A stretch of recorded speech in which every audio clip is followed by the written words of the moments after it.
కో కోనసీమ ప్రాంతం వాళ్ళకి డబ్బులకు కొదవలేదు, ప్రేమలకు అవును. కొదవలేదు, పంటలకు అభిమానానికి కొదవలేదు. కొదవలేదు.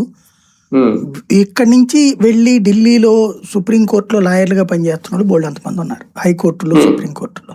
ఓకే. ఓ ప్రజా ప్రయోజన వ్యాజ్యం వేసి దీంట్లో అటో ఇటో తేల్చుకునే పని చేయలేరా వీళ్ళు? ఎస్ ఎస్ అవును.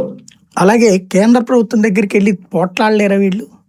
ఎందుకంటే ఉమ్, ఎప్పుడైనా ఇప్పుడు ఒక షాపింగ్ కాంప్లెక్స్కి ఒక రూల్ పెడుతున్నాం మనం. ఉమ్, ఏమని? ఖచ్చితంగా రెండో మార్గం ఉండాలి, ఓ పక్కన ప్రమాదం వస్తే రెండో వైపున పారిపోవడానికి దారి ఉండాలి, అట్లాగే అక్కడే ఫైర్ సేఫ్టీ మెజర్స్ ఉండాలి, ఆ ఫోమ్ ఉండాలి, తర్వాత వాటర్ కొట్టే గన్స్ ఉండాలి, నీళ్లు ఎప్పటికప్పుడు ఉండాలి, ఇవన్నీ. లేకపోతే ఆ సదరు సంస్థ మీద చర్య తీసుకుంటున్నాం, లేదా సీజ్ చేయమని గతంలో కోర్టులు ఆర్డర్లు కూడా వేసినాయి. ఉమ్, దాంతో పరుగులు పెట్టుకుంటుంది. మీకు ఈవెన్ 3 అంతస్తుల బిల్డింగ్ 4 అంతస్తులు ఒక హాస్పిటల్కి కూడా రూల్స్ ఉన్నాయి. ఉమ్, దానికి ఫైర్ సేఫ్టీ ఆఫీసర్లు ఉండాలా, చెకింగ్ ఉండాలా, ఇవన్నీ. ఉమ్, ఉమ్, అలాంటిది నిరంతరం ఆయిల్ తవ్వే ప్రదేశంలో ఉమ్, ఇప్పుడు ఇంతకు ముందు బ్లోఅవుట్ అనేది హైయెస్ట్, అవును. చాలా దాన్ని పెద్ద. పీక్ స్టేజ్ లోకి తీసుకుని ఆ స్థాయి కంటే ఇంకా ఎక్కువ స్థాయి మంటలు వచ్చిన ఆర్పగలిగిన ఎక్విప్మెంట్ అక్కడే ఉండాలి ఎస్. ఉమ్, అనేటటువంటిది ఎందుకు పిటిషన్ వేయట్లేదు మనం?